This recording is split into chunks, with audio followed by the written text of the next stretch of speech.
Footsteps, Chapter 96.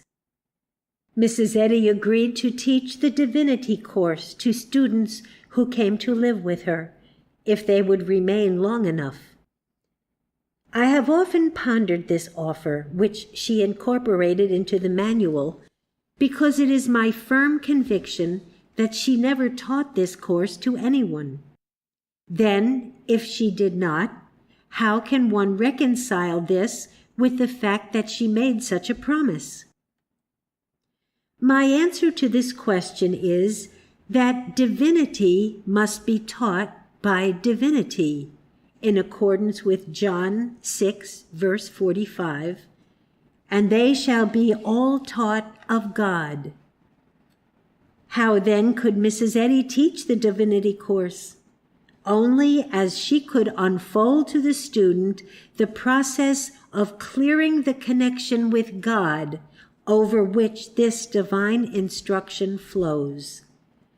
The teacher leads his student to the spiritual fount, from which he gains his draughts of inspiration, in order that the student may drink for himself.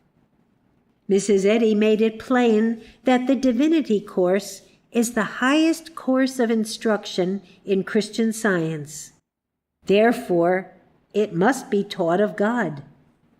Hence, Mrs. Eddy was correct in promising the students that if they stayed with her long enough, they would be taught the divinity course, since Mrs. Eddy would instruct them how to go to God. The divinity course is the teaching from divine wisdom direct to the individual student.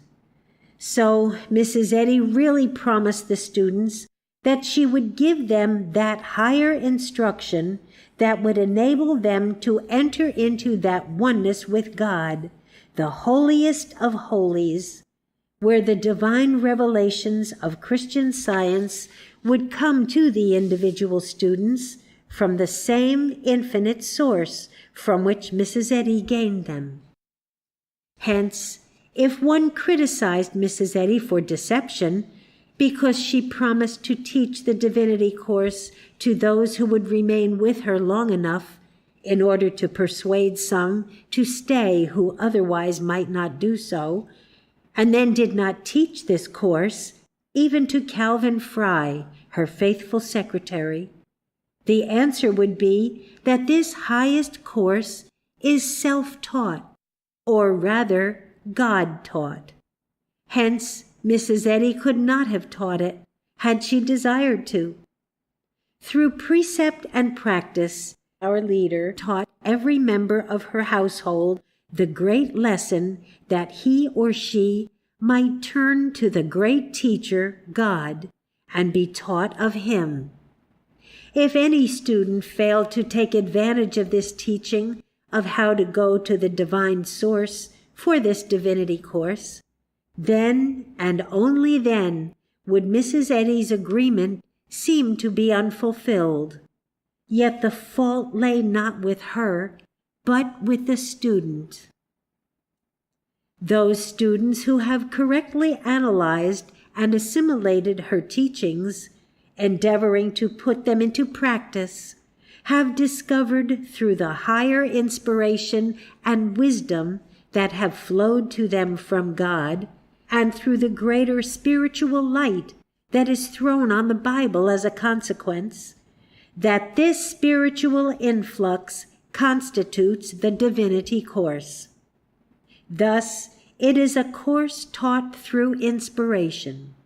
Hence, when any student who lived with Mrs. Eddy begins to gain this inspiration directly from God, he then knows that he is receiving the divinity course which Mrs. Eddy promised. Any worker in Mrs. Eddy's home who prayerfully and watchfully observed and understood her higher teachings was thereby prepared for entrance into the mind of God, the holiest of holies.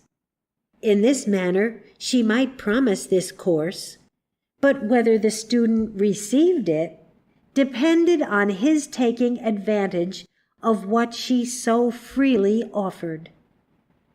There are notes extant purported to have been given by Mrs. Eddy to her students on the divinity course.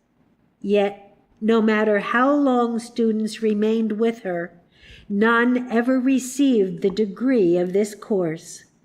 We must conclude, therefore, that the determination to understand these statements of our leader would constitute the development of spiritual sense, which is the true preparation for this God-taught course.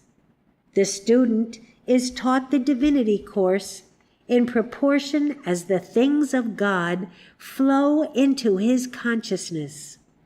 No individual, no matter how spiritually endowed, can impart this course to another, since it is a spiritually received course. Jesus, as the Christ, said, "Lo, I am with you always." So the Christ is still the teacher, and the receiving of his teaching is through inspiration.